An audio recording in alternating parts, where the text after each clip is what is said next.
All right, today we're diving into something pretty cool. It's a story about a mushroom foraging road trip, but this is not just about finding dinner.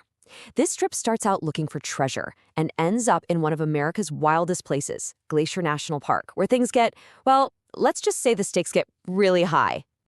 Yeah, that's a direct quote from the guys on this trip. And you just know when you hear something like that, the adventure has taken a hard turn. I mean, this is the moment it stops being a chill nature walk and becomes something else entirely. We're not just talking about mushrooms anymore. We're talking about survival. So let's back up. The plan? It seemed simple enough, right? A classic road trip, but with a foraging twist. They were going to start in the amazing mountain passes of Washington, hunt for mushrooms all the way east, and their final destination? The big one, Glacier National Park. And here's how that trip looked on a map, day by day. They started in Washington, then headed over to Coeur d'Alene in Idaho. From there, it was on to Flathead Lake in Montana, which, as you can see, is basically right at the gates of Glacier. The adventure was building. And you know what? It didn't take them long to hit the jackpot. Way back in Washington, up at about 3,000 feet, they found it. The first huge find of the trip, a beautiful King Bolete. You probably know it as Porcini. And listen, for a forager, finding a perfect, young, one with no bugs, that's the dream. That's pure gold. So how do you know it's a Porcini? Well, here are the clues. First off, flip it over. You're not looking for those classic gills. You're looking for a spongy-looking pore surface. Then you check the stem, the stipe, for this cool net-like pattern. And you've got to be in the right neighborhood, so to speak, near spruce and fir trees. Honestly, getting these little details right, that's everything. It's the difference between a delicious dinner and, well, a really, really bad time. And that net pattern I just mentioned, it's got a fancy name, reticulation. And for boletes like the Porcini, seeing that netting on the stem is a huge check in the yes column. It might sound like a sciencey word, but trust me, out in the woods, it's one you really want to know. But, and this is a big but, just because it looks like a bolete doesn't mean you should eat it. Case in point, they found this absolute unit of a mushroom, a bitter bolete. Looks awesome, right? But here's the deal. It bruises blue, and if you do a tiny little nibble and spit test, it is unbelievably bitter. Like it would ruin an entire pot of food. It's a perfect reminder that in the mushroom world, family resemblances can be deceiving. Okay, so this whole theme of telling the good guys from the bad guys, it continues right into Montana. And get this, the next lesson happened at a totally random roadside rest stop. It was like a pop quiz from nature, a classic case of edible versus toxic twins. All right, first up, the good one, the meadow mushroom. Check out its calling cards, these beautiful pink gills when it's young, a nice, normal, mushroomy smell, and, this is super important, it doesn't stain yellow when you bruise it. And how cool is this? It's basically the wild grandpa of the button mushrooms you get at the grocery store. What a find. But then they found its evil twin, and this is where it gets really interesting, because you can see them side by side. It all comes down to two things, staining and smell. The good one smells nice, no big color change. The toxic one, the one I call the lose your lunch mushroom, stains this nasty, bright chemical yellow and smells awful, kind of like ink. See? The little things aren't just details, they're what keep you safe. And then they got to Glacier, and suddenly all that focus on mushroom details, on gills and smells, it all just went out the window, because now there were much bigger things to worry about. Things with claws and teeth.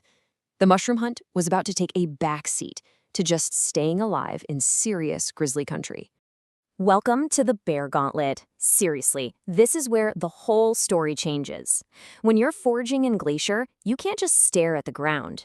You have to be looking everywhere, all the time. Because let's be real, out here, you are not at the top of the food chain, not even close. So on their very first hike in the park, they started keeping score, but it was not the kind of score they had in mind when they planned this trip. Yeah, look at this. The numbers do not lie. Mushrooms found, 2. Grizzly bears seen, 4. I mean, this one little chart tells you everything you need to know about what they were up against.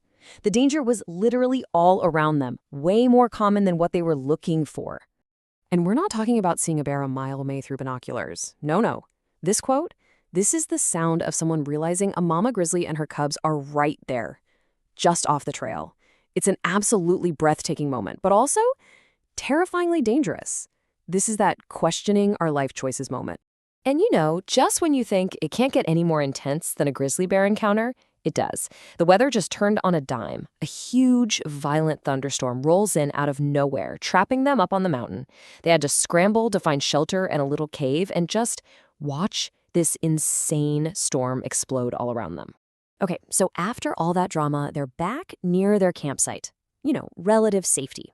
The mushroom hunt is back on, but now with a whole new level of awareness. And it turns out the forest floor right by their tent held its own secrets. And some of them were just as deadly as the bears. This is where we need to talk about a really critical idea for anyone who's into foraging, the LBM. It stands for little brown mushroom. It's not one species. It's a catch-all name for any of those small, boring-looking brown mushrooms. And here's why it's so important. This group includes some of the most poisonous mushrooms on the planet. You absolutely have to be 100% sure of your ID. And wouldn't you know it, they found a perfect example of a deadly LBM right by their camp. This is a Pholiotina. Here's what you look for: the kind of orangish gills and that really clear ring on the stem. Now listen to this. This tiny little mushroom has the exact same toxins as the death cap. Finding this, it's like finding a landmine in your backyard. A fatal mistake, just sitting there. All right, for their last big push, they decided to do this absolutely punishing hike up to Siyeh Pass. And it was up there, on top of everything, that all the lessons from the whole trip really started to click into place. And that hike was just a journey of wild contrasts. I mean, they'd go through these lush, wet areas just swarming with mosquitoes, places you'd swear would be covered in mushrooms, and they'd find nothing. Then they'd climb higher and pop out onto this barren, windswept summit that felt more like Mars than Montana. So what's the big takeaway from all this? Well, a few things. First, foraging is super regional. What you learn in Washington might not help you at all in Montana.